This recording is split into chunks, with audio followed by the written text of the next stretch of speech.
Welcome to the fourth grade mathematics classroom. Today you're in the fourth grade, and you're an ESL student in my classroom, and we are focusing on mathematics today.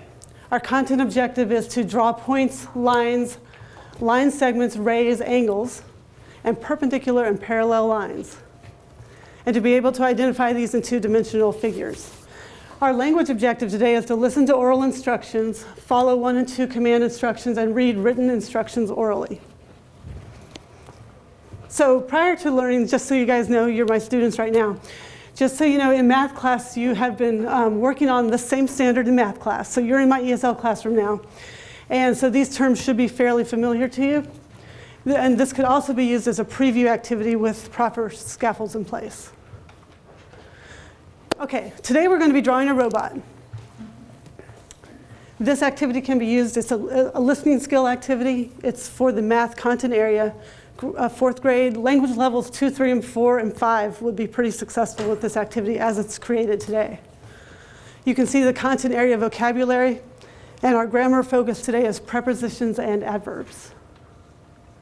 What you need to have in your classroom to successfully do this activity is paper, pencils, markers, copies of an original robot drawing, which is your green paper there. Don't look. And scaffolds as appropriate for your language levels.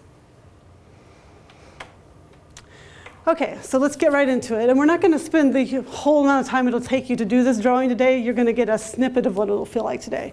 Partner A, you are the green paper person. So partner A, without showing your neighbor your green paper, you can look at the picture you've been given. Using the target vocabulary, and I'll give you a slide of the target vocabulary. Give instructions to your partner for drawing the same picture that you have on your paper. Partner B, you've got the white paper. Partner B, you've got the white paper. You're going to draw.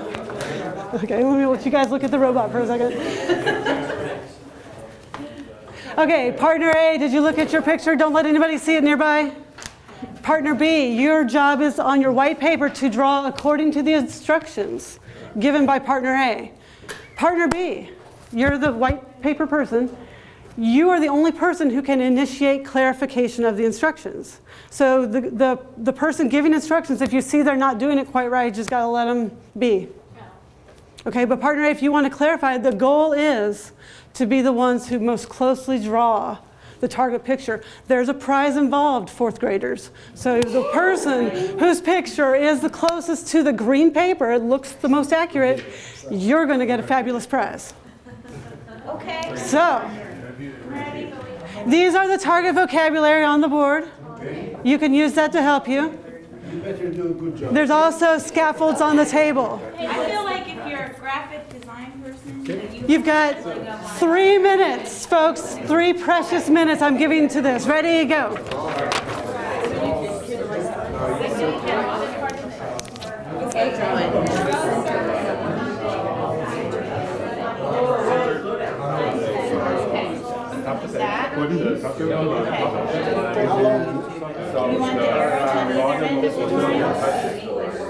In the middle or on the side? And in the middle of that line, there's a circle. The line, in the middle of the line or on the side of the line? Oh, yes, I set the timer, yes.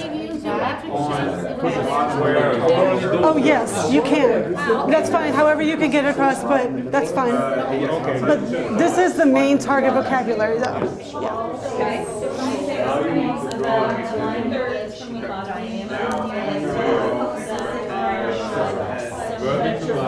Across the center line. I'd already seen the robot, so I'm trying to stay out. Okay, thank you, that's fine. You You can listen for... Well, I forgot to bring the prize, so you'll be fine. You can listen in for how hard it is for them, what the challenges are.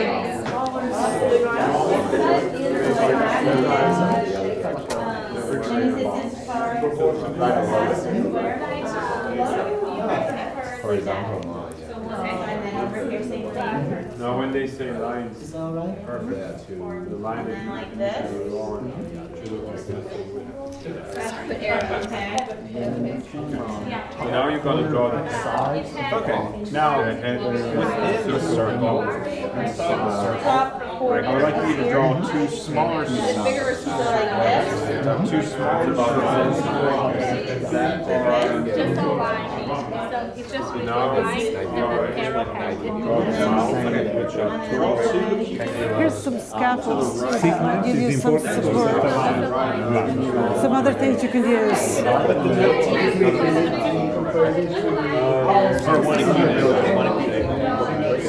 Why don't you just draw it? Yeah, so the right side So like the vitamin and this section has exactly the same thing.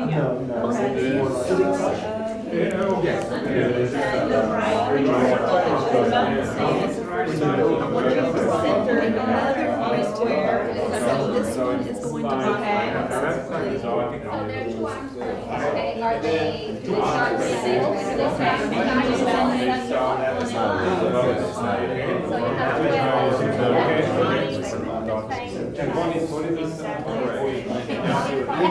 have Here's some other words that some other things that might help. You want an inch vertical in the middle of, is that what you want? Maybe make the vertical line a Yes. little bit closer to the sides.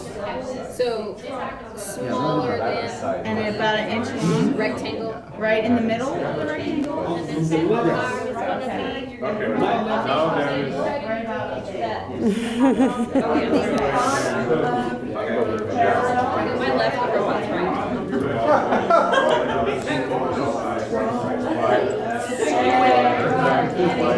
All right, that's time, folks.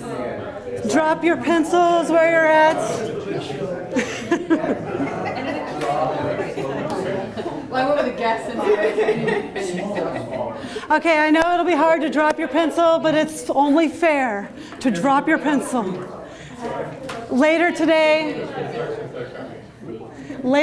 at the end of our session, we'll hang your robots up next to the master and we'll have a voting on who was the closest, and then your prize will come during our next class session, okay? Okay, as a follow-up to this activity, Can we compare now? sure, show them up. Let's see your robots. Absolutely, let's see how you guys did. Oh my goodness. Very good. Oh, they're dead on. Yeah. Uh-huh. All right, I see some zigzags in there. I thought that was the challenge part, but I see you guys got to the zigzags too, so good job. an example. Oh, right, yeah, that was my scaffold. Yes. All right, good job. So we can do a voting. In my 4th grade classroom, we would definitely vote and definitely have that prize. I didn't get up early enough to get your prize. Oh no, is that my minutes? I promise I'm fast. Okay. One more minute. This is how we would do a follow-up. If I was going to do a follow-up with you, we would do this with my students and with my graduate students and with my 4th graders. So compare the drawings with the original. Who can get their drawing closest? And then what was difficult or easy about this activity? How was following directions? Was your partner clear? What kind of language would have helped you to be able to be more accurate? Some scaffolds I would use for this activity, depending on the language levels in my classroom, I would provide picture, like I did on the table with the yellow, but I'd also provide scaffolds that have pictures on the board for them, just like that. Okay, yeah. And then another scaffold I would do for language level, depending on their level, was go ahead and provide written instructions for them to follow, so that the other person gets the actual listening practice.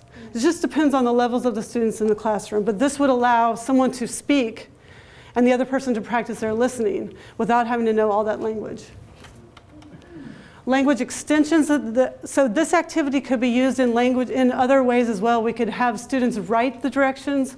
They could orally share ideas about the uses of robots, read and discuss an article about robots in Science News, and have students write a story about the robot. So it gets all the domains: listening, speaking, reading, and writing.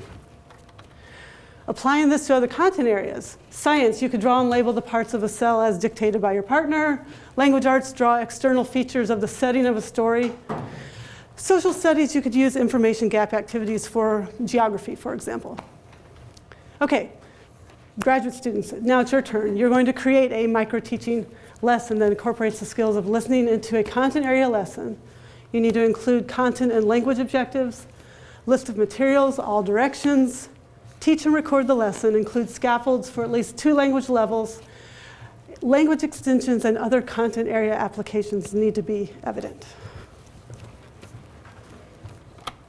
Okay, that's it.